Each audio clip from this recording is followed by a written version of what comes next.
ঈদে আলহামদুলিল্লাহ এই ঈদে আমরা 5000 পরিবারকে আমরা টাকা দেওয়ার ঘোষণা করছি, 10,000 টাকা এবং 50,000 টাকা করে। তো ইনশাআল্লাহ এর আগে আমরা দিছি। আসসালামু আলাইকুম।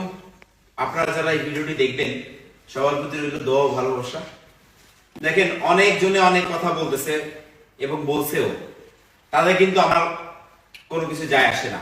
ধরেন আমি যদি কোনো ভালো কাজ করি মুরব্বী, সেই আমলটা আমার নামে লেখা হবে নাকি আপনার নামে লেখা হবে? আপনার নামে লেখা হবে। তো আমি যদি কোনো ভালো কাজ করি আমার নামে সেই আমলটা লেখা হবে। তাহলে আমি আমার সন্তুষ্টির জন্য এবং আমার আল্লাহ সন্তুষ্টির জন্য আমি ভালো কাজগুলো করি। বিগত প্রায় 1.5 বছর ধরে আমি যে কাজগুলো ইউএইতে করে আসতেছি মানুষ জানে, যারা প্রবাসে আছে তারা জানে। বিভিন্ন ভাবে বিভিন্ন সময় আমি মানুষ অসহায় ভাবে যারা পড়েছিল আমি আউটপাস করে দিছি। প্রায় 4,500 মানুষের মতন মানুষকে আমি কর্মসংস্থান করে দিছি। আলহামদুলিল্লাহ। অনেক মানুষ